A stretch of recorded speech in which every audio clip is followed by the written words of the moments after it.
Hi everybody, I'm Dave Nicholson, Senior Account Manager here at Axial Systems. Welcome to another in our series of Talking Point videos. Today I'm joined by Chris Russell from Swivel, and we're going to be talking about how you regain control and authenticate into cloud services. So thanks for joining me today, Chris. Pleasure. Many of our customers are talking about moving to cloud services. You know, and there are a number of concerns around that from their point of view around security. So, you know, what are your thoughts on this? Because it seems to be an area that's becoming increasingly important. Yeah, I think one of the key concerns when you move data to the cloud is the loss of that perimeter. So you no longer own the firewalls that stopped potential loss of data, for example. Mm-hmm. However, there are lots of upsides as well in that the firewalls the cloud service providers use are going to be top-notch. But some of the other issues are around, well, how do I then control access between my data and my employees? And how do I control the risks associated with remote access, be they risks to do with malware or risks to do with potential hacking? But I think the answer to all of these is to start by looking at the risks associated with cloud data and remote access generally and decide what solutions you should use. Okay, so is it fair to say that people need to really define, first of all, what they're going to put in the cloud and what they're going to keep on their own premises data centers, because that's going to have some impact surely on the security of those services and applications? Yes, and I think the hybrid model is certainly the model which is becoming almost the de facto one for the larger enterprises, mm-hmm. who see benefits of keeping actually some of their applications on premise. Right. But then what this does give you is the challenge of how do you have a security policy that works seamlessly across both those on-premise and cloud services. In what respect? So at the moment, on an on-premise service, obviously when someone comes to access my data, they go through some kind of gateway, VPN device or front-end web server. Right. However, one of my employees goes to my data in the cloud, potentially out of the box. I have no control over that. I have no visibility of that.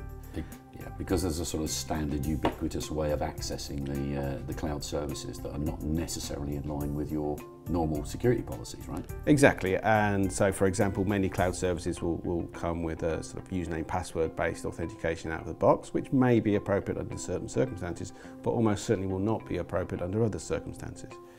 So the challenge is, well, how do I manage and mitigate those cloud service access risks in the same way as I would my on-premise service risks? Right, so essentially nothing's changed from whether you're on-premise or in the cloud. The same principles apply. It's your data, you're responsible for protecting it, and who accesses it, when and how. Yes, and the good thing about it is there are now solutions out there that means you can deploy an authentication portal, for want of a better word, or an access broker, which means even if the user is going to access your data in the cloud, they still have to authenticate via your own domain or your own on-premise solution. And that control point gives you the opportunity to do a range of things, not only authentication, but also things like endpoint detection and all that kind of thing. So how do you think, or how do you figure that, you know, BYOD fits into this picture? Because a lot of those devices are non-managed. You don't know what version of antivirus is on there, if any.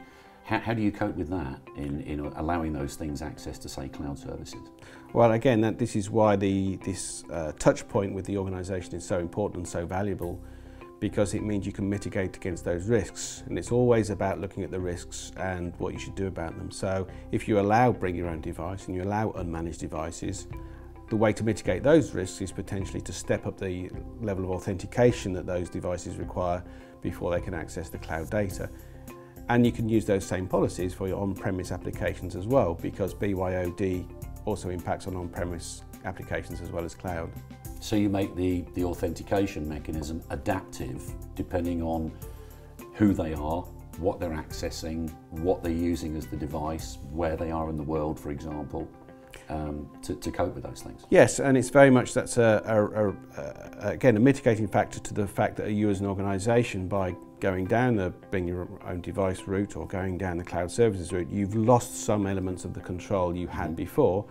This access broker approach, where the user has to touch your organisation first, regardless of whether they're going on premise or cloud, gives you back that control. Right. And so you allow people to use unmanaged devices, but you mitigate the associated risks with them using unmanaged devices. That's excellent. So in summary then, people really need to define which services and applications are going to go to the cloud, which are going to stay on premise. Then they really have to define what the common security policies are, find some form of access broker and an adaptive authentication mechanism that then brings back all of that control that you talked about at the outset. Yes, and the adaptive element is very important because if you go to the cloud, you don't necessarily want everybody to have to carry a token every time they access webmail. However, there are some circumstances that might be quite dynamic where you do want to step up that authentication. And adaptive authentication is a way of doing that in a very cost-effective way, but also without impacting overly on the user's authentication experience. Great. Thanks, Chris. Really appreciate your time. Thanks, Dave. So there you have it. Moving to cloud services, great idea. Just remember, you need to have some method of brokering access and adaptive authentication. Hopefully we've shown that clearly in the video. If you want to know more information, use the contact details that are coming on screen now. Thanks very much. We'll see you in the next Talking Point video.